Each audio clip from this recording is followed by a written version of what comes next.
না না, আমার বৌমা এসব পারবে না। আরে বলছি তো আমার বৌমা পারবে না এসব। ঠিক আছে রাখ, পরে তোর সঙ্গে কথা বলবো। আরে মা, কে ফোন করেছিল?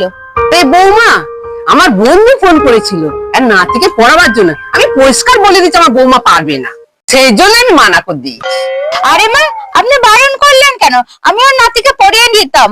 আমি তো আগের থেকে অনেক বুদ্ধিমান হয়ে গেছি। আচ্ছা হ্যাঁ, আমি একটা প্রশ্ন করছি, তুই ঠিক ঠিক করতে দিতে পারিস, তাই জানবো তুই বুদ্ধিমান হয়েছিস। ঠিক আছে মা, বলুন। আচ্ছা, তুই বল তো দেখি, আমাদের ঘরে একটা বাসি রুটি আছে, তুই ডাস্টবিনে ফেলবি না কুকুরকে খাওয়াবি? আরে বল কি করবি? কিন্তু মা, আমাদের ঘরে তো কোনো বাসি রুটি নেই। মনে কর না, ঘরে তো একটা বাসি রুটি আছে, বুঝলি কিছু? ঘরে তো একটা বাসি রুটি রাখা আছে, তাহলে কি করবি তুই বল? আরে মা, আমি রুটিটা ডাস্টবিনে ফেলবো না, কারণ কোনো খাবার ডাস্টবিনে ফেলতে নেই। বাহ বৌমা, এতদিনের পর বুদ্ধিমানের কথা বলেছো। হ্যাঁ মা, আর আমি এটা কুকুরকেও খাওয়াবো না। কেন বৌমা কুকুরকে খাওয়াবে না?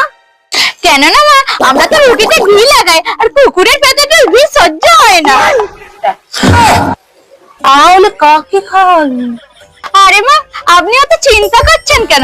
আমি তো রুটিটা আপনার ছেলেকেই খাওয়াবো। বৌমা ওকে খাওয়াবি কেন? আপনি সবসময় বলেন না আপনার ছেলে এই শুয়োরটা কোনো কথা শোনে না, আর শুয়োরকে তো বাসি রুটি খাওয়ানোই যায়।